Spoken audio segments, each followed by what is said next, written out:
I wonder if we could create a distinction together, a difference between. Distinctions are normally really tiny. They're sometimes so small they can't be seen. The distinction I'm asking that we create with one another today is the distinction between God belief and God. Keeping in mind that when a truth or something that's true is believed, it's no longer the truth. It becomes a belief because belief freezes it. So, this distinction between God belief and God might be one of the most important ones that we could point out to ourselves and perhaps to each other. God belief is a frozen entity. It is something that can be manipulated, can be moved around. If you notice, in God belief, God knows how many insane God beliefs there are. Snakes talking, virgins having babies, the Muslim stuff, or the killings, the maimings, the cutting of women's vaginal area. There's just left-handed people are like gay people. They're not good. Well, that's an old one, but so the distinction I'm seeing, if we can draw here, is God belief is not real. It is a man-made set of rules and regulations and manipulations and insane ideas. The main cause of all wars on our planet is God belief. The distinction here then is God belief is not real. It's a dream. It's an illusion or a delusion, whichever you care to make it. However, God is an entirely different context and in a different domain. If there's a God, then there's a God. And if there's not a God, then there's not a God. And belief, at least to God, if this thing we call God, the creator of the universe, or the Big Bang, whichever one you want to call it, is not subject to a belief, because either it is or it isn't. And there's a real truth about that, which is essentially we'll never know, because we have to die to find out. And there's some bad news that I have because I've died to tell you about being dead. You're dead. So even if there is a God, you're not going to find out because you're dead. Dead means no movement of time, no movement of body, no movement of thought, no movement of any kind for you. It doesn't mean that maybe the world won't go on after you die. Maybe it doesn't. Maybe it doesn't. So if we could each consider creating for ourselves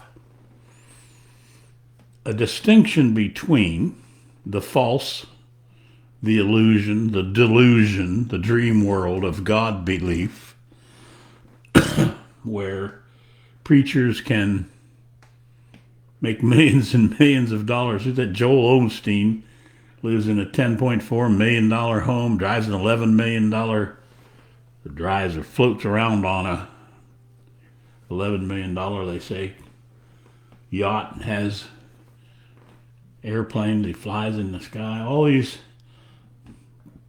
super wealthy Celio Dollar, and I don't know, there's quite a few of them. Of course, there's a lot of poor preachers too. They haven't made the big time. That's all God belief. They say, send me money and God will give you money. They get the money, but you're always on the short end of the deals. So the greatest gift, perhaps one of the greatest gifts you could give yourself, is this distinction that I'm asking you to draw. The distinction between God belief and God. They're two different, whole different sets of circumstances. One of them, the God belief, is man invented. And it has all of its stories. And all of the stories in this, there's a book. You guys probably don't know about it, but there's this book, and it's got all the God belief stuff in it, at least the Christian God belief stuff in it, called the Bible. There's a few of them sold around. The Gideons give a bunch of them away. Or is it Gileans? What is, I don't know. Of course, the Muslims have their Quran, and all of that is the world of God belief, which is all man-made. It's all meant to control. Mostly women. You women are not allowed to have abortions in religion, and us men are real happy about making sure that gets enforced. Yes, we can own your body, boss you around, tell you what to do. There's a lot of women that agree with that as well.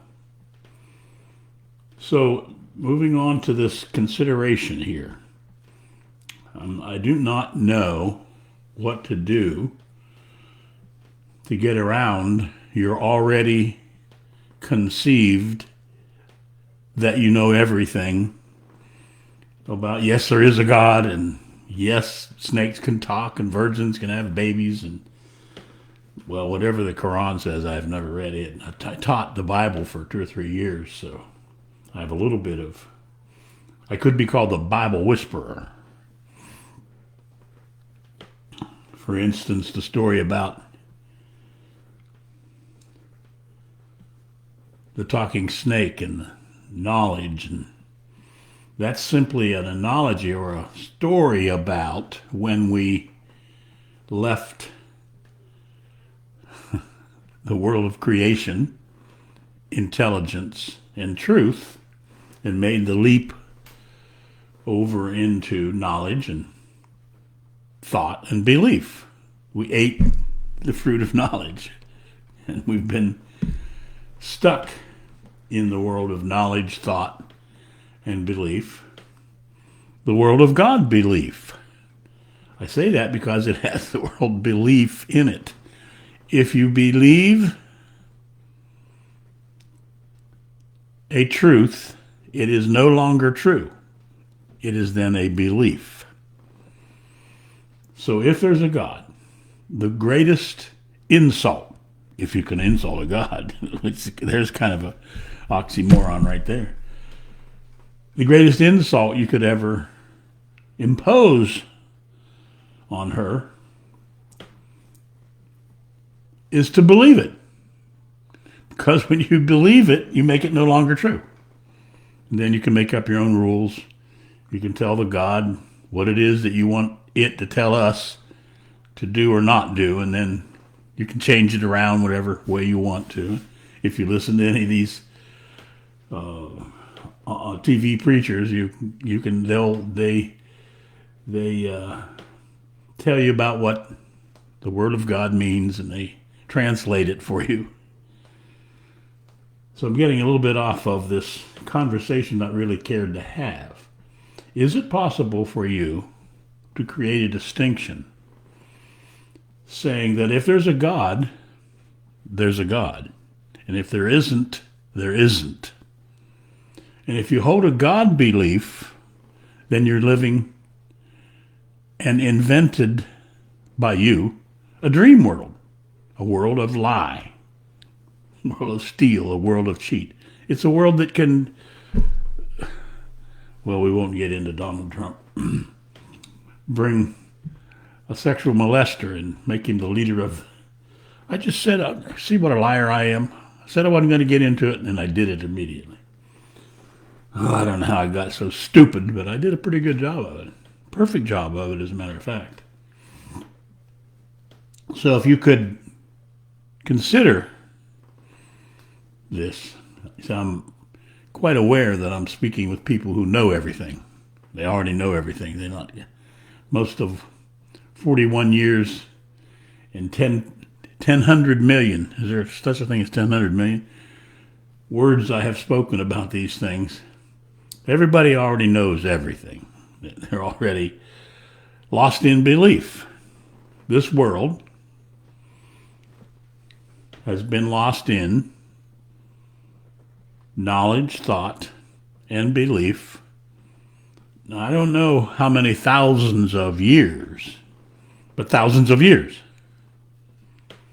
And the downside when you're lost in belief, especially God belief or any belief, is you're stuck in a frozen place.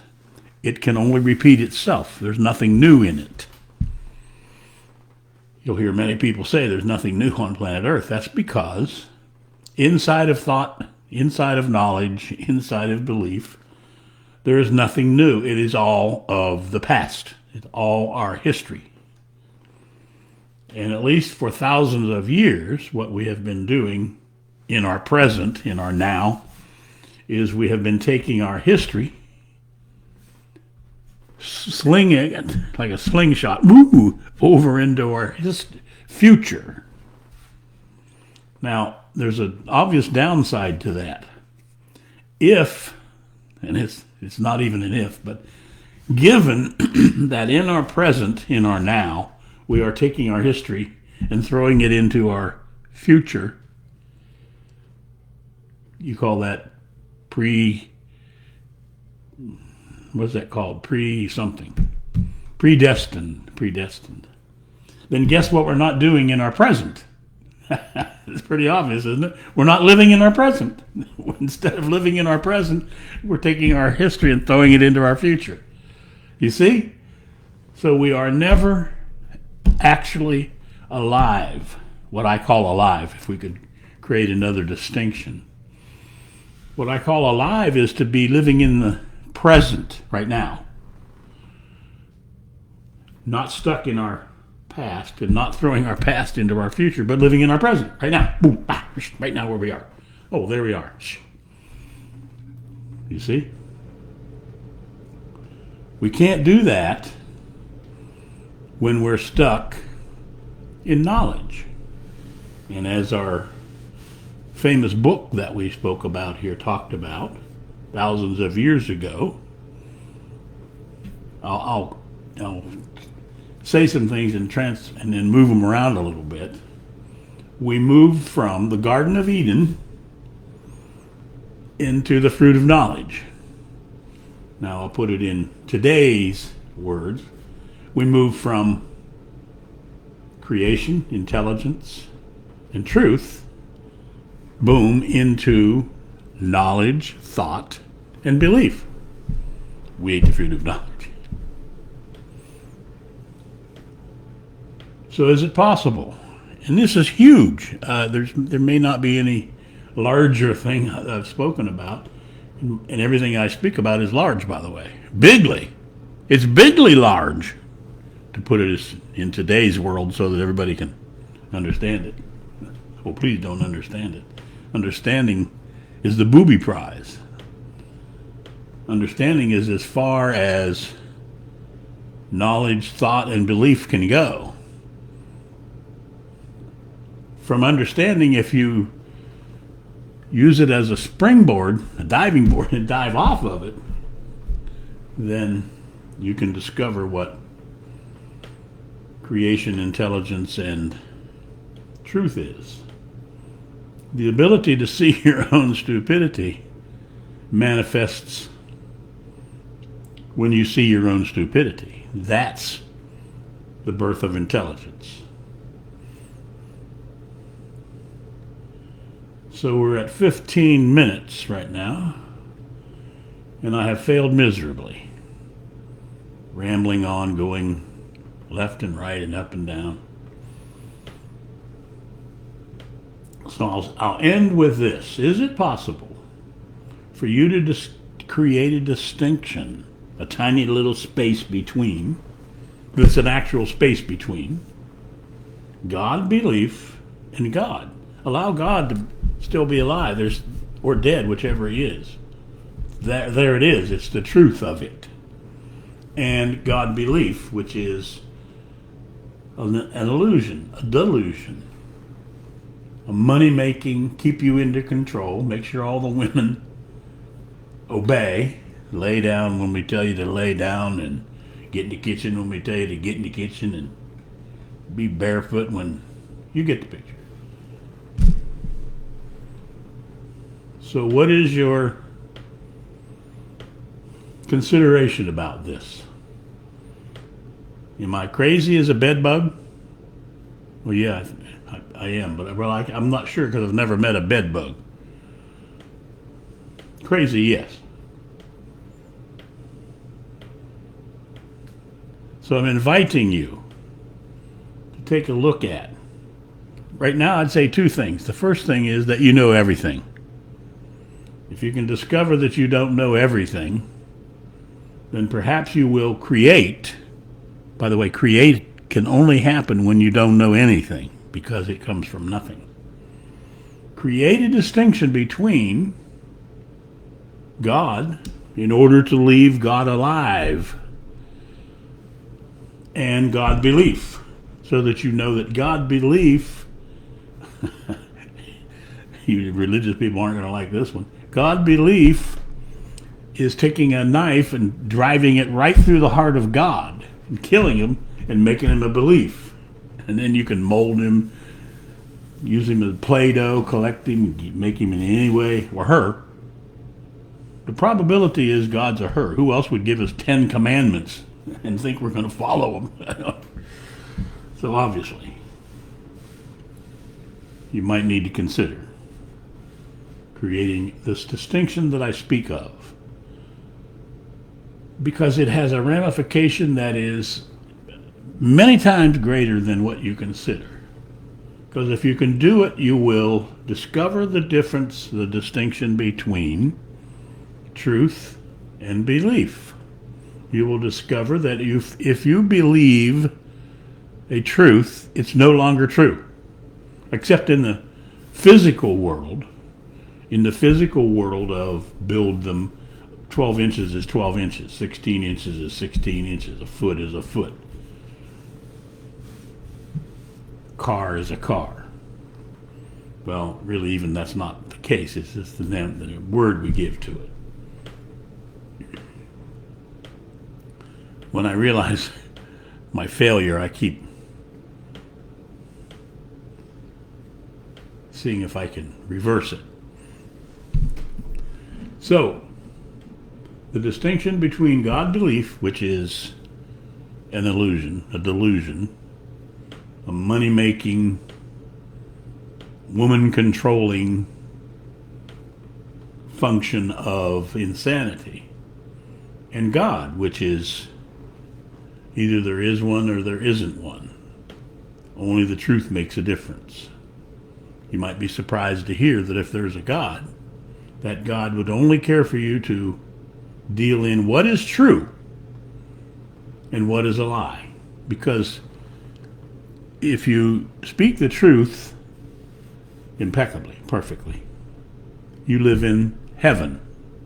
The moment you lie, you go to hell. When you speak the truth, you're good. When you lie, you're evil. That's how simple it is if we take ourselves way back into the beginnings of language. However, now we have excuses, justifications, explanations. On every generation, as I've said before in these conversations, is a little dumber than the generation before it, because it expands its excuses. It has a greater grasp of explanations and justifications. It's insanity. A perfect excuse is not an excuse not to have one. Please create for yourself a distinction between God belief and God. One is a perfect manifestation, the other one is an illusion. By the way, it's colder than a witch's whatever that is here. 12 degrees in Arkansas. That should be against the law. And there's snow on the ground. Whew. I'm really mad at this God girl. Or guy, whatever it is. See ya.